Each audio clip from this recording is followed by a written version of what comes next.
రాకాలోకంకి స్వాగతం. ఈ కంటెంట్ మీకు నచ్చినట్టయితే లైక్ చేయండి, మీ బంధుమిత్రులకి షేర్ చేయండి. ఇప్పటి వరకు సబ్స్క్రైబ్ చేసుకోకపోతే సబ్స్క్రైబ్ బటన్ని నొక్కండి, అదేవిధంగా బెల్ ఐకాన్ని కూడా తప్పనిసరిగా నొక్కండి. జై హింద్ మిత్రుల. చాలామంది అభిప్రాయం ఏంటంటే కోస్తా ఆంధ్ర, ప్రస్తుతం ఆంధ్రప్రదేశ్ రాష్ట్రం ఏదైతే ఉందో అది సెక్యులరిజంకి మారు పేరు. అక్కడ ఇస్లామిక్ ఉగ్రవాదం అసలు లేదు. ఇస్లామిక్ ఉగ్రవాదం తెలంగాణలో ఉంది, కర్ణాటకలో ఉంది, కేరళలో ఉంది, మిగతా రాష్ట్రాల్లో ఉంది. కానీ ఆంధ్ర ప్రాంతము సెక్యులరిజం యొక్క శిలాలిపిలాగా ఉంటుంది. అత్యద్భుతమైనటువంటి అసలు మత సామరస్యం వెల్లివిరిసేటటువంటి చోటు అని చెప్పి చాలామంది భావిస్తుంటారు. కానీ ఆంధ్రప్రదేశ్లో ఉగ్రవాదం వైపు యువత చాలా పెద్ద సంఖ్యలో వెళుతున్నారు. చాలా పెద్ద సంఖ్యలో వెళ్ళడమే కాకుండా వీళ్ళు మన దేశంలో కాకుండా మన దేశపు వెలుపల పాకిస్తాన్లో, గల్ఫ్లో ఉన్నటువంటి హ్యాండ్లర్స్తో సంబంధాలు కలిగి ఉన్నారు. చిన్న చిన్న గ్రామాలలో ఉంటూ కూడా, కోస్తా జిల్లాల్లో చిన్న గ్రామాల్లో ఉంటూ కూడా ప్రపంచవ్యాప్తంగా ఉన్నటువంటి హ్యాండ్లర్స్ తోటి, దేశవ్యాప్తంగా ఉన్నటువంటి మతోన్మాద ఉగ్రవాద నెట్వర్క్లతోటి సంబంధం కలిగి ఉన్నారు. తాజాగా విజయవాడలో అరెస్ట్ అయినటువంటి ముగ్గురు యువకులు, ముగ్గురు కూడాను 25 సంవత్సరాల కన్నా తక్కువ వయసున్న వాళ్ళు, చాలా చిన్న ఉద్యోగాలు చేసుకుంటూ ఉండేవాళ్ళు, మన మధ్యలోనే మామూలు వ్యక్తుల్లా తిరుగుతూ ఉండేవాళ్ళు. వీళ్ళు అరెస్ట్ అయ్యారు. అరెస్ట్ అయినటువంటి మరుక్షణము, అందరికన్నా ముందు అరెస్ట్ అయినటువంటి వ్యక్తి పేరు మొహమ్మద్ రెహమతుల్లా.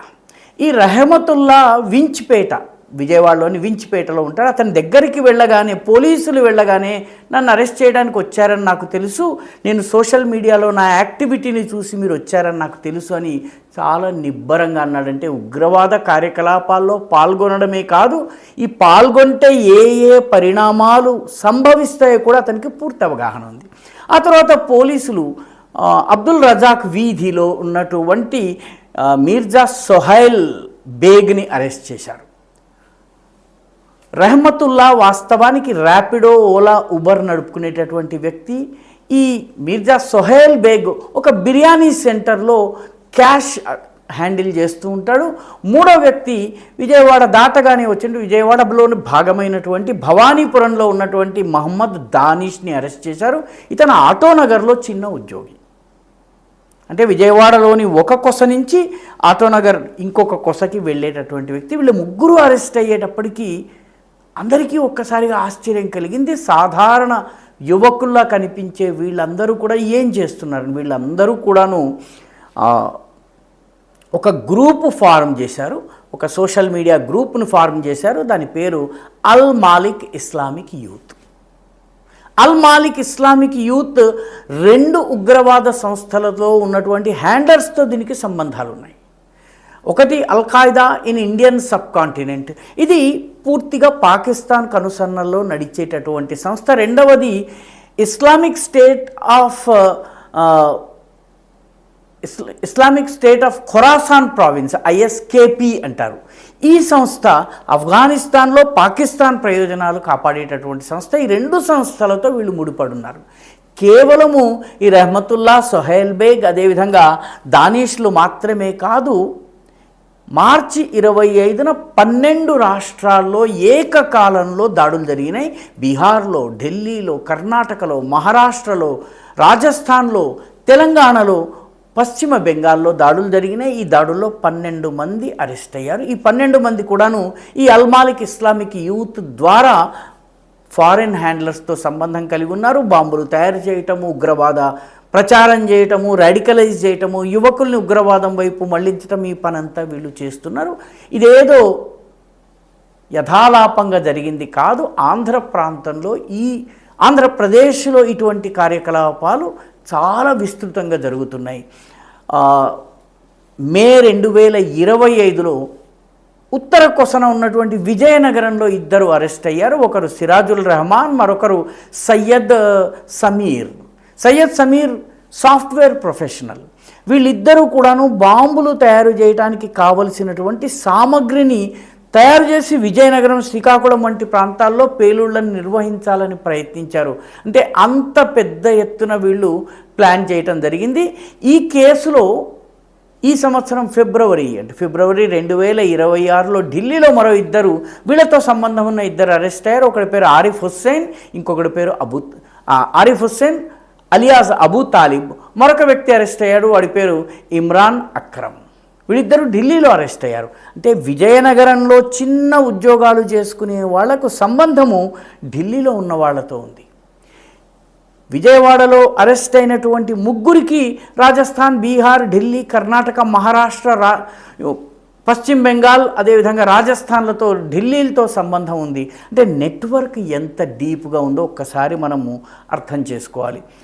ఆ తర్వాత 2024-25 ప్రాంతంలో పిఎఫ్ఐని నిషేధించిన తరువాత ఏకకాలంలో తెలంగాణ, ఆంధ్రలో 38 లొకేషన్స్లో యాక్షన్ తీసుకోవడం జరిగింది, రైడ్స్ నిర్వహించడం జరిగింది. దానిలో నిజామాబాద్లో షాహిద్ సమీర్లు అరెస్ట్ అయ్యారు, అదేవిధంగా ఆదిలాబాద్లో ఫెరోజ్ ఖాన్ అరెస్ట్ అయ్యాడు, కరీంనగర్లో ఇర్ఫాన్ అహ్మద్ అరెస్ట్ అయ్యారు. నిజామాబాద్లో కరాటే నేర్పించే పేరిట మతోన్మాదాన్ని, ఉగ్రవాదాన్ని ప్రోత్సహిస్తున్నటువంటి అబ్దుల్ ఖాదర్ మరొక ముగ్గురు అరెస్ట్ అయ్యారు.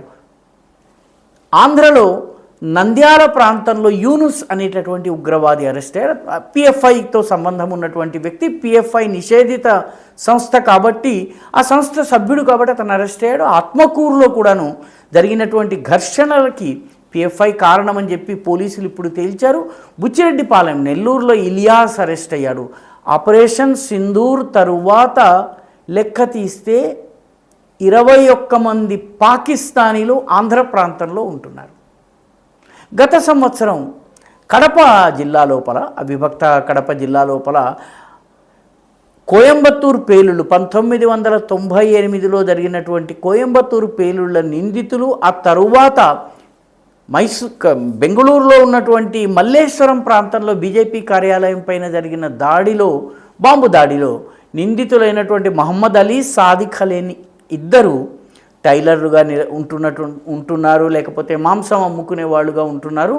వాళ్ళని అరెస్ట్ చేశారు. వాళ్ళు పోలీసుల నుంచి 30 సంవత్సరాలుగా తప్పించుకుని తిరుగుతున్నారు. స్థానికుల సహకారం లేకుండా ఇది సాధ్యం కాదు. ఎందుకంటే వాళ్ళకి స్థానికుల నుంచి వివాహం కూడా జరిగింది, లోకల్ అమ్మాయిల్ని వివాహం చేసుకున్నారు. కాబట్టి ఆంధ్ర ప్రాంతంలో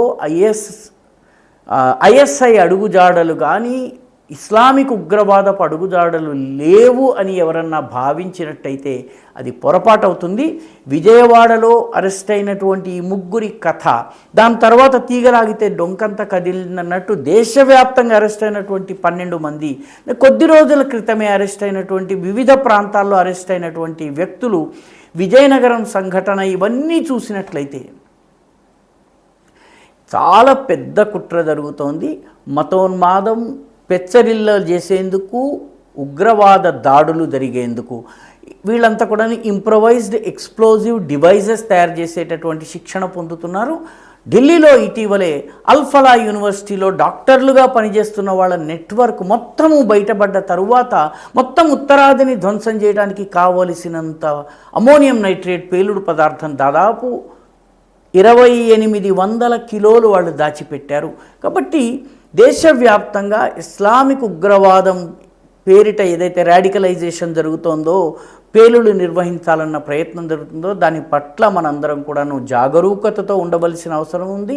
భద్రతా దళాలు కూడా ఈ విషయంలో చాలా జాగరూకతతో వ్యవహరించవలసినటువంటి అవసరం ఉంది. ఈ వీడియో మీకు నచ్చినట్టయితే లైక్ చేయండి, షేర్ చేయండి, ఈ ఛానల్కు సబ్స్క్రైబ్ చేయండి. మీ అభిప్రాయాన్ని కమెంట్ల రూపంలో తప్పనిసరిగా పంపించండి.